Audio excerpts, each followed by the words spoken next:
প্রত্যেকটা সেক্টরকে আমরা মেরামত করে নতুনভাবে সাজানোর উদ্যোগকে আমরা স্যালুট জানাই।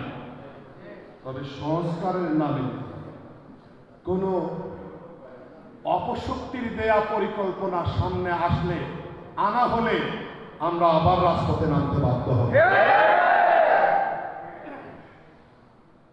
কমিশনের দেয়া প্রস্তাব, সংবিধান সংশোধনের প্রস্তাবে বহুত্ববাদ, এই বহুত্ববাদ পরিভাষা, এই বহুত্ববাদ এটাকে আমরা ধর্মনিরপেক্ষ মতবাদের চেয়েও আরো ভয়ঙ্কর মনে করি।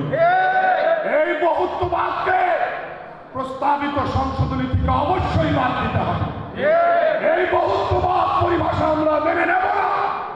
পরিষ্কার কথা, দ্রব্যমূল্যের ঊর্ধ্বগতি রোধে অন্তর্বর্তী সরকারকে ব্যবস্থা নিতে হবে।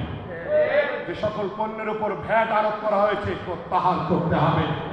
ইবতেদায়ী মাদ্রাসার শিক্ষকেরা যে আন্দোলন করছে তাদের ন্যায্য দাবি দাওয়া মেনে নিতে হবে।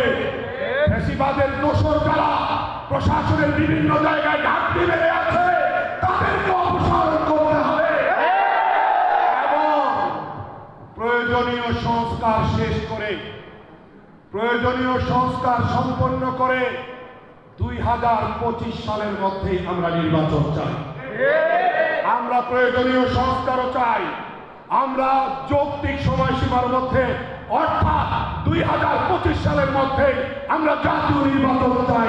একই সাথে আমি আমার দল জমিয়তুল উলামা ইসলাম বাংলাদেশ খুনিদের বিচার চাই। যদি বিচার না হয় তাহলে আবারও স্বৈরতন্ত্র উকি মারতে পারে। যদি বিচার না হয় আবারও ফ্যাসিবাদ মাফিয়াতন্ত্র মাথা চাড়া দিতে পারে। যদি বিচার না হয় তাহলে আবারও মানুষের জানমাল হুমকিতে পড়তে পারে। স্বাভাবিক কারণে বিডিআর হত্যার বিচার চাই, 57 জন সেনা অফিসার হত্যার বিচার চাই। শাপলা চত্বরে নামাজরত, সেজদারত, জিকিররত ইমানদার মুসল্লিদেরকে যারা পাখির মতো গুলি করে হত্যা করেছে সেই হায়না, সেই জালিমদের খুনিদের আমরা বিচার চাই। ফাঁসি চাই, খুনিদের ফাঁসি চাই, খুনিদের ফাঁসি চাই। একই সাথে 21 সালের মোদী বিরোধী আন্দোলনে যারা আন্দোলনকারীদেরকে হত্যা করেছে, নির্যাতন করেছে তাদেরও বিচার চাই। 2024 সালের এই গণ-অভ্যুত্থান চলাকালে যারা নির্বিচারে গুলি চালিয়েছে, যারা লুকিয়ে থেকে গুলি চালানোর আদেশ দিয়েছে, একটা একটা আসামিকে ধরে দ্রুত ট্রাইব্যুনালের হাওলা করতে হবে, তাদের বিচার নিশ্চিত করতে হবে। অন্যথায় ফ্যাসিবাদের কবর রচনা করা যাবে না।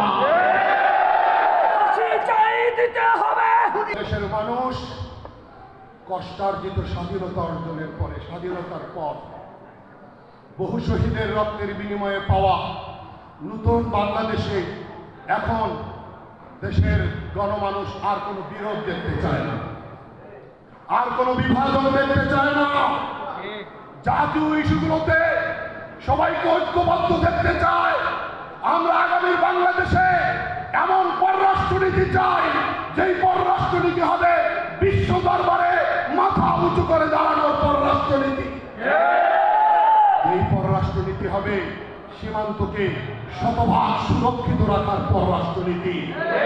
এই পররাষ্ট্রনীতি কখনোই অসহায় আত্মসমর্পণের পররাষ্ট্রনীতি হবে না। ভাইয়েরা আমার, একটি কর্মী সম্মেলনে আমরা এসেছি।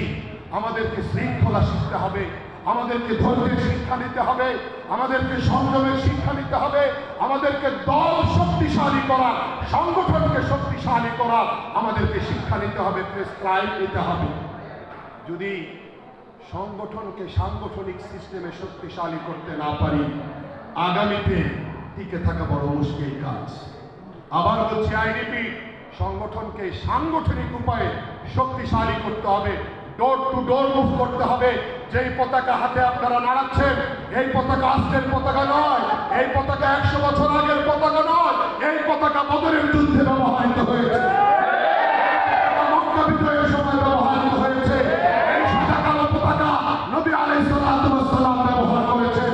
এই ওকাবে রাসূল আমাদের শক্তি, খেজুর গাছ আমাদের দলীয় প্রতীক। যেই খেজুর গাছের কথা আপনারা বারবার কোরআন হাদিসে পেয়েছেন, দলের মার্কা খেজুর গাছ মার্কা, দলের পতাকা সাদা কালো পতাকা, এক হাতে থাকবে লাল সবুজের সুন্দর পতাকা, আর এক হাতে থাকবে সাদা কালো গাবের এই পতাকা আমরা বুকে ধারণ করে আগামী